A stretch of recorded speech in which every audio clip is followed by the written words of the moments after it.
Hello, Thanks for hello. thanks for coming back. I just got to interview Lammers last week for a Yeah, podcast it's about. interview, and told my husband, man, I really liked him. We are cut from the same cloth. I had a So blast. I'm It was great to bounce things super. off each other. It was great. So I let's tell folks that are just kind of getting ready to join our conversation who you are and what you do, so Sure. that they understand kind of your background and diversity made simple and some of the political Yeah. conversations that you have and your therapy career, all that good stuff. Sure, sure. Well, a name, Lambert Fisher. I'm a licensed marriage and family therapist. I've been counseling couples, individuals, and families, but primarily couples as well, for about 18 years now.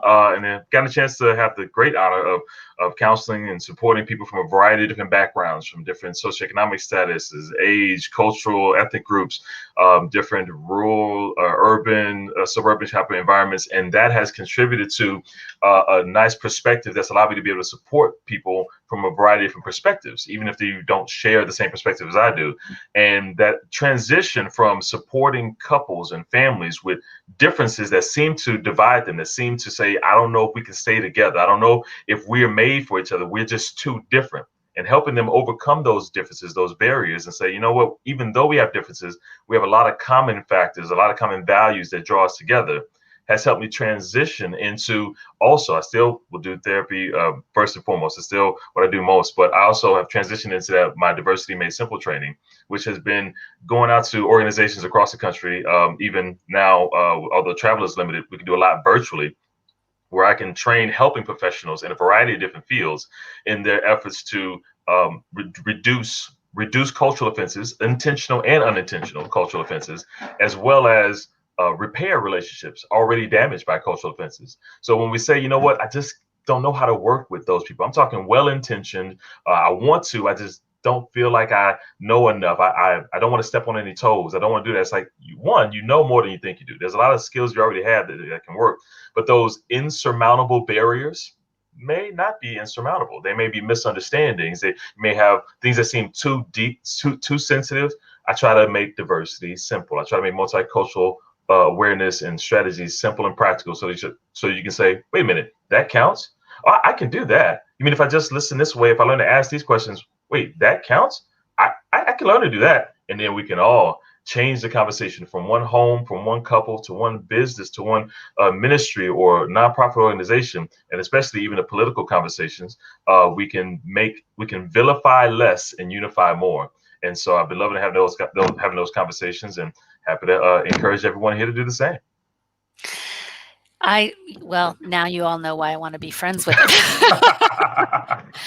But don't you think it's kind of counterculture? I was talking to someone else yesterday about this quality of standing in equanimity, Yeah. standing in the middle and building a bridge at a time where it feels like it's kind of cool to not do that, or it's seen as condoning things like racism or Yeah. injustice or any kind of bad actor if we're building bridges. What made you this kind of person says, no, we've got to build bridges? I totally validate the idea that there are times when there's an intentional effort to attack someone, to hurt someone, to say, you know what, I have to protect myself against you because your primary goal is to hurt me. That is legitimate, and the hurt there is legitimate too. But there are more times than I expected beforehand when I realized that some of those times, what is perceived as an intentional act is not really as intentional as it seems. Because sometimes, just like the sports saying goes, sometimes the best defense is a good offense. Sometimes what looks like an offensive gesture to hurt you is really a defensive effort to protect themselves. And sometimes they don't even realize how they're impacting you. It's like, wait, I was hurting you? That's not what I was intended to do. I mean, I didn't mean to do it. I'm just trying to do this legitimate, protect myself, protect my family, my loved ones, things like that. And the more that you understand what their intent is, and the more they understand the impact they're having on you, the conversation changes. Now, no, yes, solutions need to come up. Yes, conversations need to be had about change, but we can't have that conversation if we're at each other's throats. If we're trying to vilify, no, you need to see things my way or else you are evil. It's like, no, let's try to understand each other. And so I've been pleasantly surprised by the misunderstandings that can be clarified. Let me be clear. Some of them are not misunderstandings. But if we take the time to figure out which is which, we'll be pleasantly surprised by how many there are. And if it's a misunderstanding, let's inform that misunderstanding and see what happens. And if it's not, well, then let's address that and protect yourself. Do what you have to do. But if we don't put everything else in that protective category, then the opportunities are great, and businesses have been saved, friendships, marriages, relationships, community divides have been molded to say, you know what, I'm still cautious. I'm not just putting all my guard down. My guard is still up, but let's see how this goes. Let's see if this is more than just words. And two cautious people can pleasantly surprise each other if they are willing to have that conversation. So no, it's not a pacifying. It's not that bad. Oh, no, no, no. Sometimes we have to be open to that, but not put everything in that category. And those conversations can really give you hope to say, huh, I thought I'd have to cut you off. I thought so and so would have to cut you off,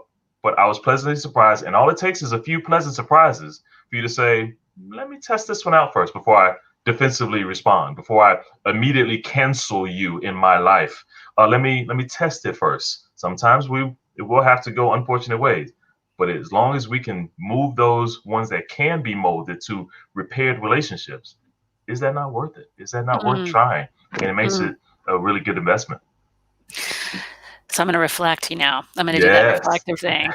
So what I'm hearing you say is it's not like going from total pacification and boundarylessness Oh, to cancelness, and that yes, and that yes. the key is if I take every damn thing personal, if I take everything and make it about me, then I'm Yeah. never going to have the curiosity to find out what you really meant. And so what There I you hear you go. saying is lean in and find out. And if the person's a butthead, then you have another choice to make. There you go. That's a different conversation. That's a different conversation that needs to But be if had.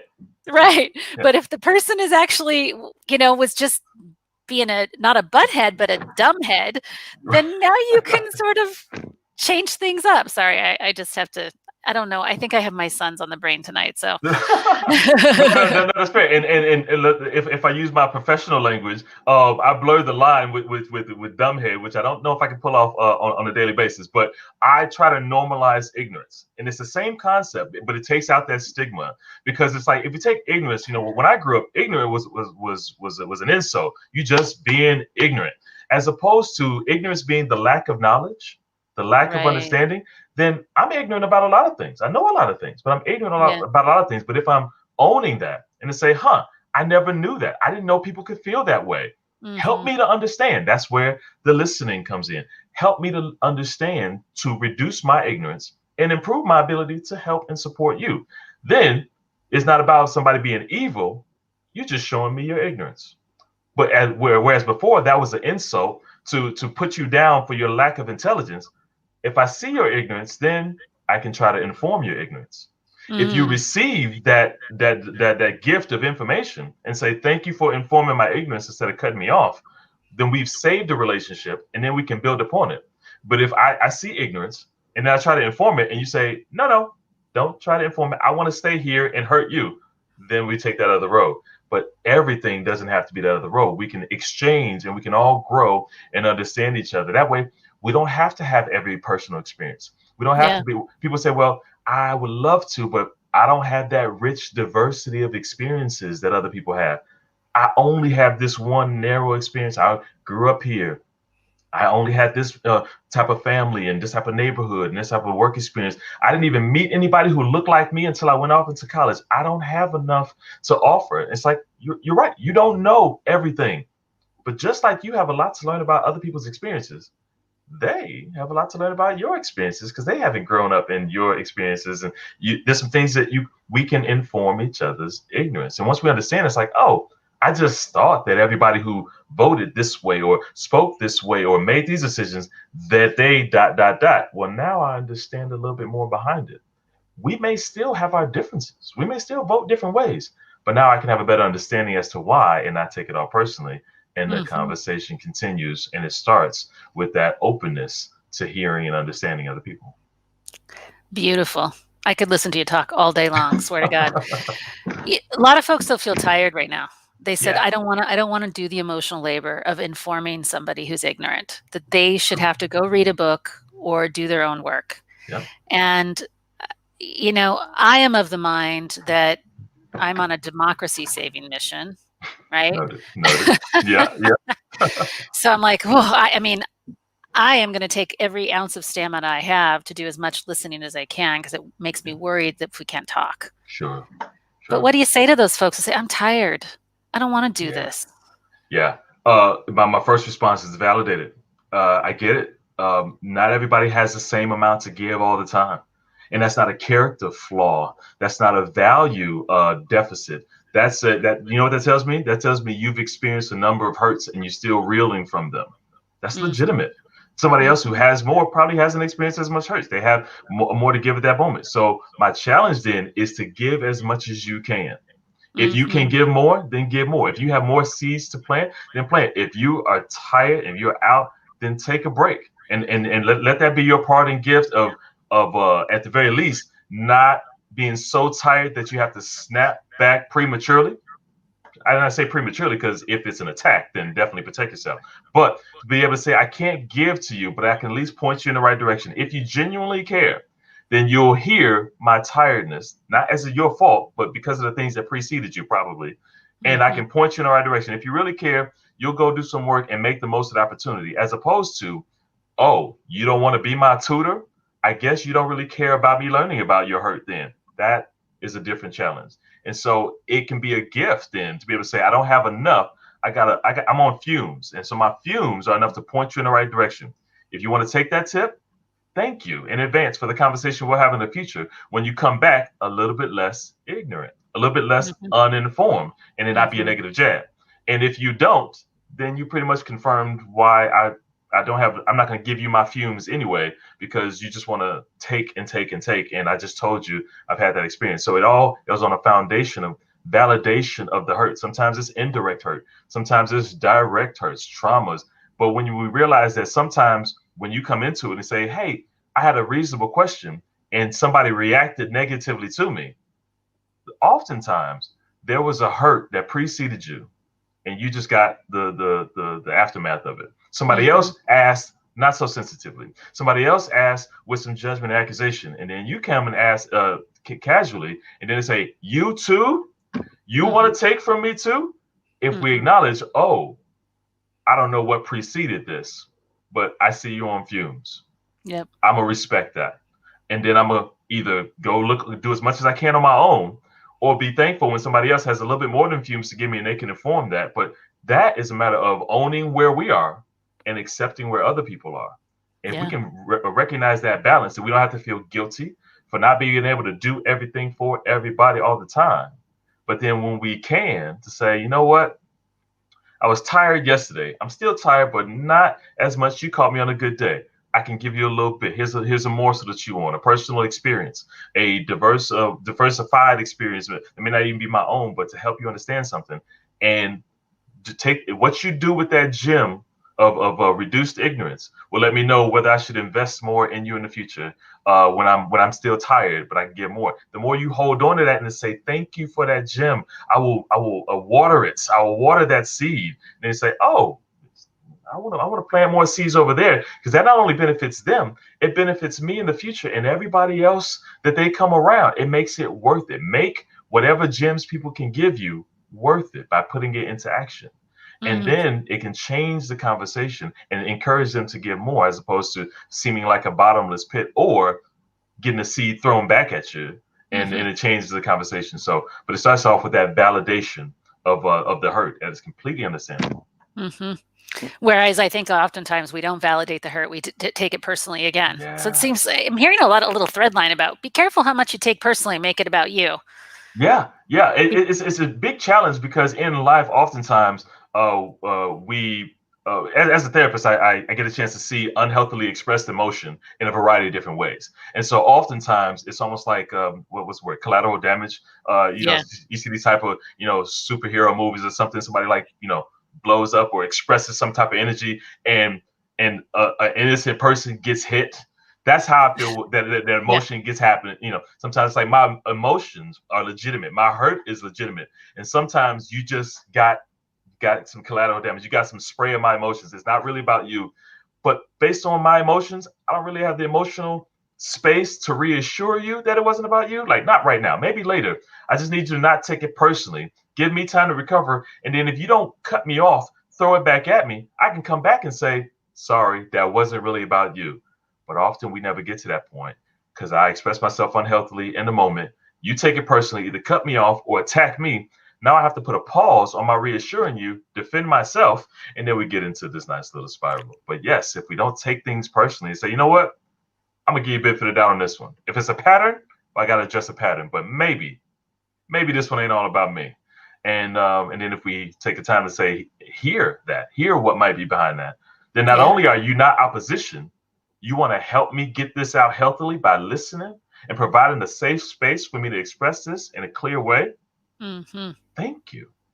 Thank you, because that benefits me and it benefits you and it benefits Mm-hmm. us in this relationship that we can build. And if you help me do that, I'll have built up the emotional space to say, now, is there anything you needed to express? Because now I'm a little bit in a stronger place, more emotionally secure place to hear what were you trying to say? Because I only know what I heard you saying that was influenced by what came before you. Yeah. Can you let me know what was behind that? Oh, and now we got some reciprocity. We haven't changed the world yet. We're just understanding each other. We haven't come up with solutions, programs, policies, but we understand each other. And with that foundation, we can make better decisions individually, as a couple, as households, as businesses, as politicians, as a whole. And the opportunities are endless, and it all starts with that listening. Yeah. Well, I know we're going to wind up here in a couple minutes. I told you that I want your help doing a sell job on why people should be interested in learning Yeah. how to listen to their friends and family who voted differently. Yes. Why Indeed. the heck would that be important, either for our democracy or for that relationship from your perspective? Oh yes, as it relates to our values, oftentimes we even choose our partners and ultimately our families because of similar values in different ways. And when it comes to the election and politics as a whole, oftentimes we can misunderstand political differences. I've seen too many times, especially recently.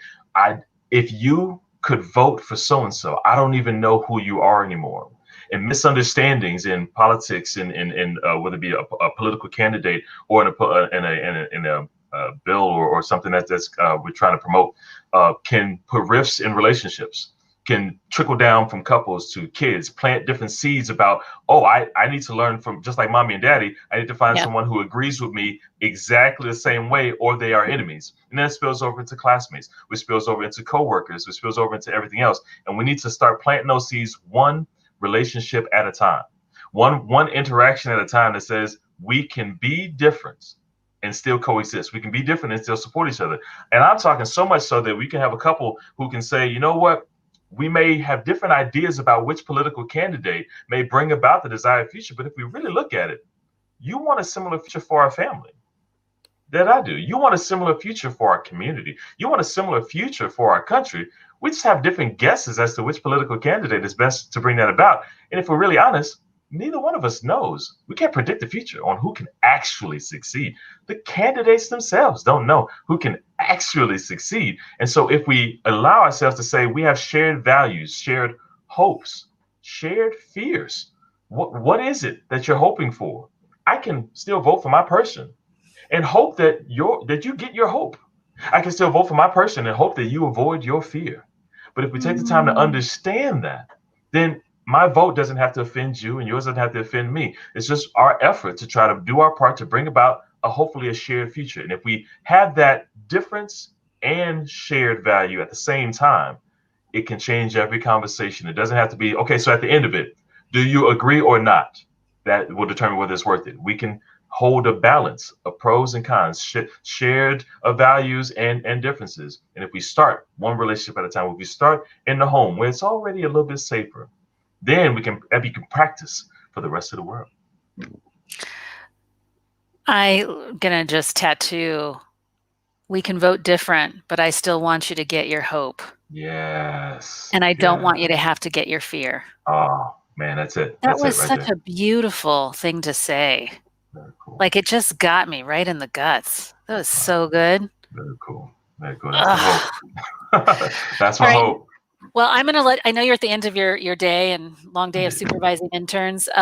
Thank you for being here. I'm gonna My just do pleasure. the sales plug for Sidewalk Talk.